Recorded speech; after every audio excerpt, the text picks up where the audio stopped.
prostituting in full, but it's a word I can't say during this show, so I think you can probably guess what it is anyway. The ASA said that it understood that many viewers would understand the use of booking as wordplay on a swear word, but it felt that the voiceover artist enunciated the word clearly and that it was sufficiently distinct so as not to be generally confused with the swear word itself. It added, although some viewers might find the connotation and the wordplay distasteful, it is unlikely that the ad would cause serious or widespread offence. If you saw the ad, what did you think when you first saw it? Let me know. Facebook.com/John Guinn Travel Show. Sticking with the Advertising Standards Authority, it's released its 2014's top 10 most complained about ads. And at the top 10, the travel industry actually provided 3 of the top 10. The recent Booking.yeah campaign, which I just mentioned, was the second most complained advert in 2014, with 1,768 complaints. As I mentioned, the ad campaign was cleared by the ASA despite all the complaints that the ads were offensive and encouraged bad language amongst children by using the word booking in place of a swear word. But a big theme of 2014 was the rise of copycat websites which mislead people by appearing to be official government websites. 2 such cases appear in the list. In 8th place, there's TAD Services Limited, trading as uk-passport.net, and in 10th place is IQ Channels Limited, trading as passport-uk.co.uk, and between them they generated 365 complaints. The issues raised by these companies were that they were used to inform because of the complaints about these companies, a sector-wide investigation into so-called copycat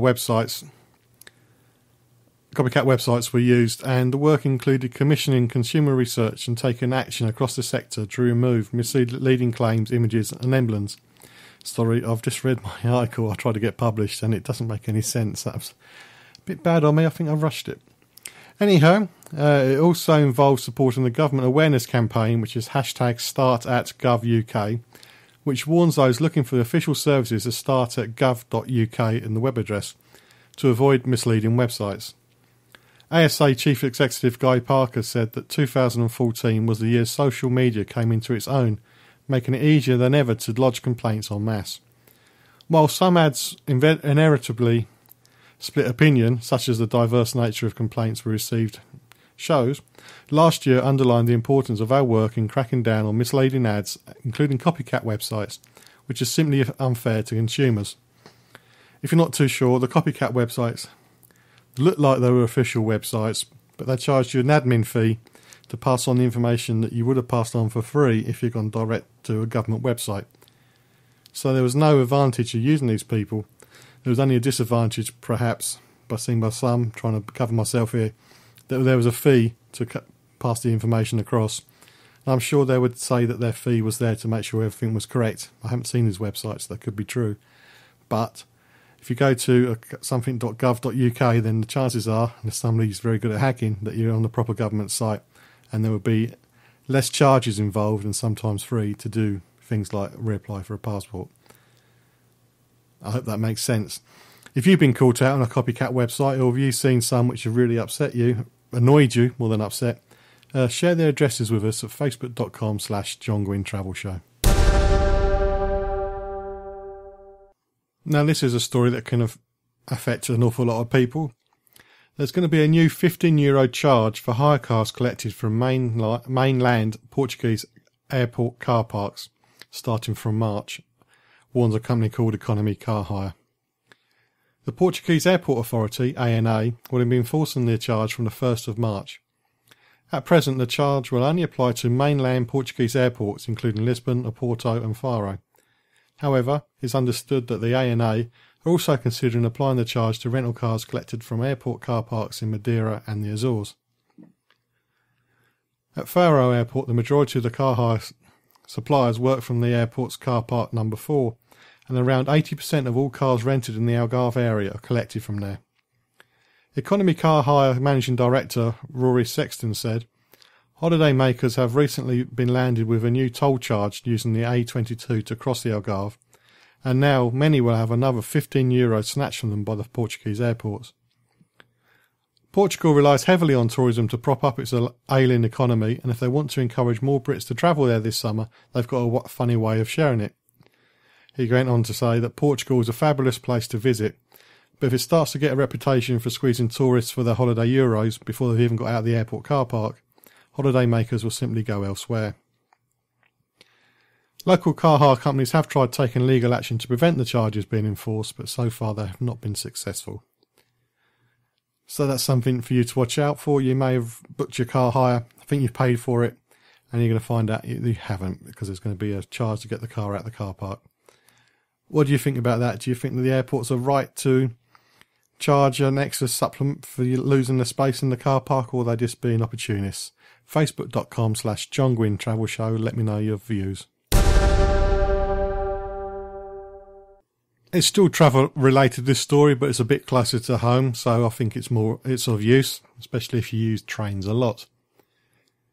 After releasing its latest train satisfaction survey, which claims that rail operators still aren't doing enough to let delayed passengers know of their rights on compensation. The survey scored train companies based on the responses of over 7,300 train travellers when asked about their journeys over the last 12 months.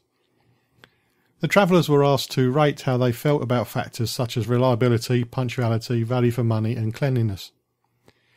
Nearly 3 in 10, 29%, of rail passengers said that they had suffered a delay when they last travelled, and 3/4 of those were held up for more than 3/4 of those that held up for more than an hour said that they were not told that this meant they were qualified for a full refund. Southern was the worst for delays, with 4 in 10, or 39% to be more precise, saying that they were held up the last time they travelled. C2C was the least delayed, with around 1 in 10%, with 1 in 10 or 14% passengers reporting a delay on their last journey. London Overground was found to be the best operator for informing passengers of their rights on delays. The survey found that the operator told nearly 4 in 10, or 38% of customers, when they were entitled to a full refund on their last journey. Only 19% of those delayed on the Southern journey were told that they were entitled to claim compensation. Thameslink and Great Northern First Capital Connect scored the lowest on overall satisfaction with a score of 43%. 5 of the bottom 6 are also in the bottom of the table in last year's survey, and only a third have actually improved on their place from the table from last year.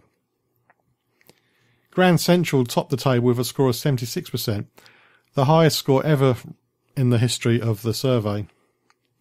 Rich Executive Director Richard Lloyd said, "Long delays and consistently low levels of customer service are driving commuters to distraction.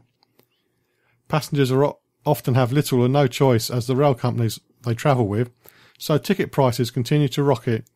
More must be done to improve customer satisfaction and to inform people of their right for a refund as a result of delays."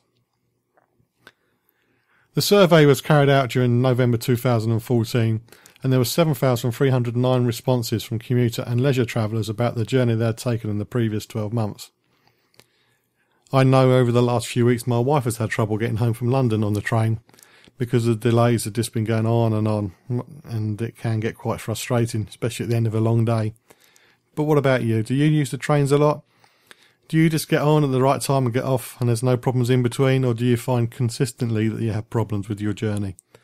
Share your experiences, facebook.com/John Guinn Travel Show.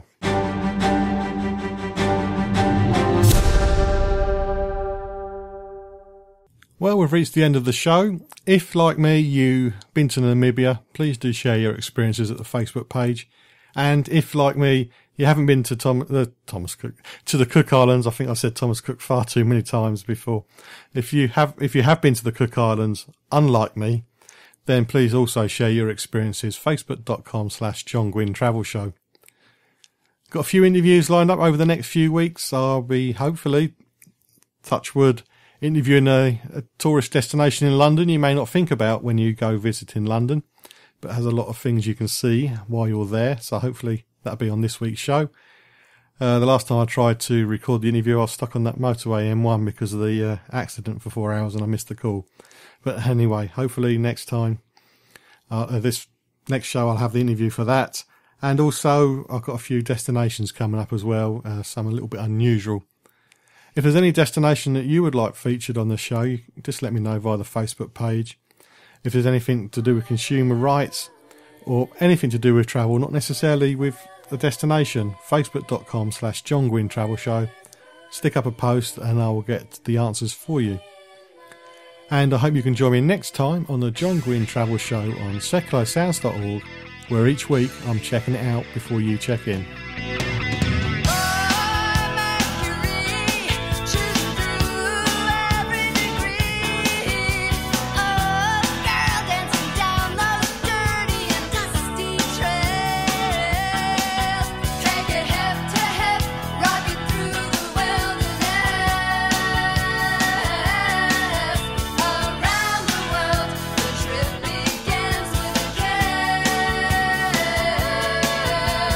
Rock!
MK Pulse proudly sponsors Seclo Sounds. MK Pulse is Milton Keynes' local magazine, bringing helpful information on food, health, fashion, money, travel, culture and much more to 84,000 people every month. Plus news, views and what's on from around the city.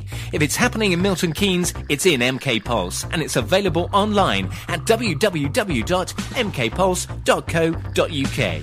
MK Pulse and Seclo Sounds, the heart and soul of